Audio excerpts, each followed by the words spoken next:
We understand.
We are more interested in focusing on the economy.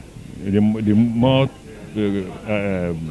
goods you are able to move, the ability to move goods will also propel the growth of the economy. So basically, the emphasis is, look, the president wants us to create jobs. You can see people who are working there. That's a factory that will produce coaches and locomotives in Nigeria. Now, when you stop at all the stations, people are working. Basically, so we are creating employment with the intention of using transportation as a vehicle for such employment generation.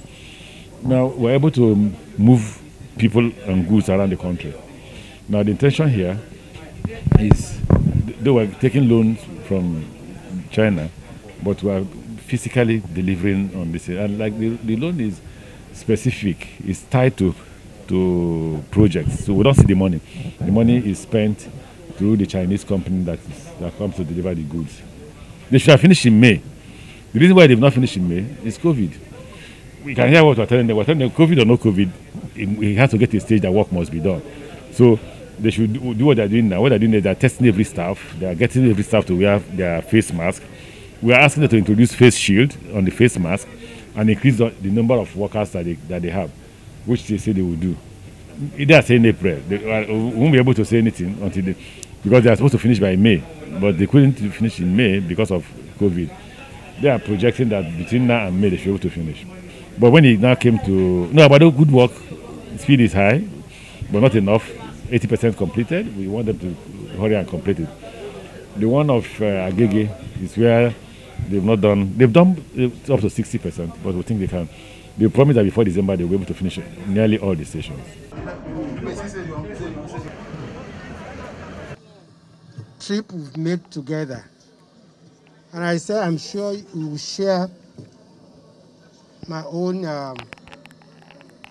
position too, because we've all been here together since 6:30 in the morning, and from Ebute Metta we went with the old locomotive to Apapa to see the status of development there. And from there, we came back to Ptimeta, and of course, we came together. We stopped in Agege, we stopped in Kajola, we stopped in Papalanto, we stopped in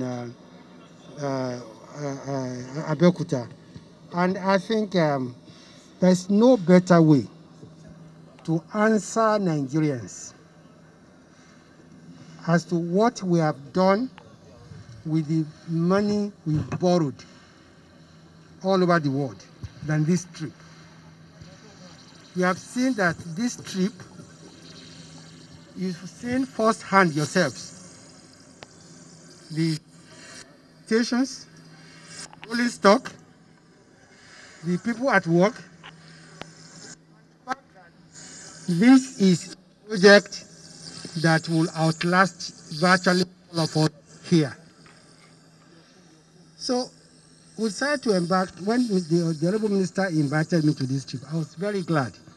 And I said, rather than go to argue with naysayers, let you are the ears and the eyes of Nigerians. Please come and see yourself what we have done with the money we have borrowed.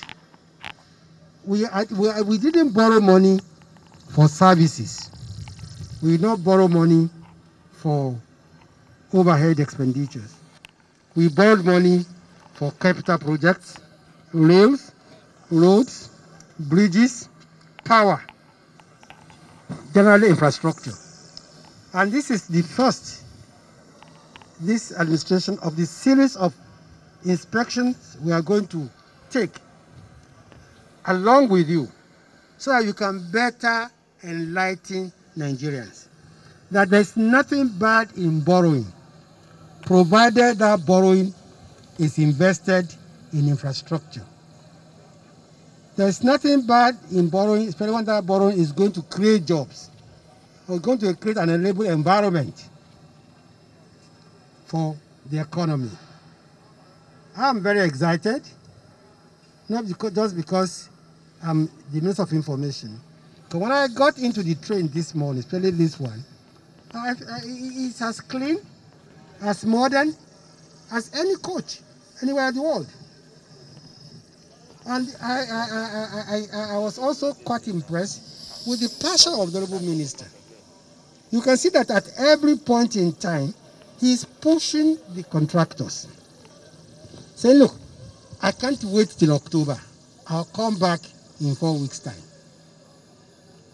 Because we want to be able to deliver to Nigerians this kind of infrastructure. So I'll leave the stories to you to tell Nigerians, you'll be with us for the last probably 7 hours. And we've stopped at about 6-7 stations. You can even see the enthusiasm and the passion of Nigerians everywhere we went. So I thank you very much for the opportunity, and I thank you for accompanying us. But really, I'm very impressed, and I hope that we'll also come back here for the commissioning of the stations and the entire Lagos-Ibadan standard gauge. Thank you.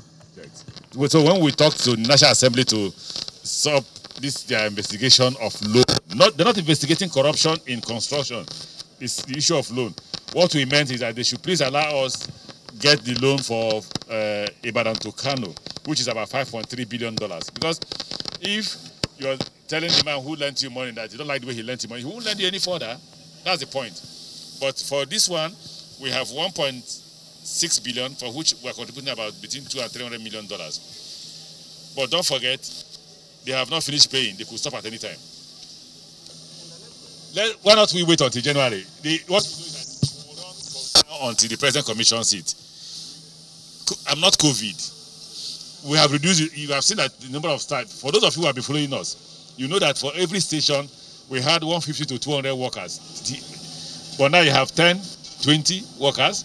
What we agree with them is to increase the number of workers and manage COVID very well. And what did we agree with them? They should come with their face mask, face shield, and come to work. Because like we also agree with them, it appears, I'm not a doctor, I'm not a scientist, that COVID has come to stay. And government has to run. We have to deliver our promises to the people because that's why we're elected, and that we don't have time. If we just sit in our houses waiting for COVID to end, it may end 2023. So let's hope that by January this thing will be ready.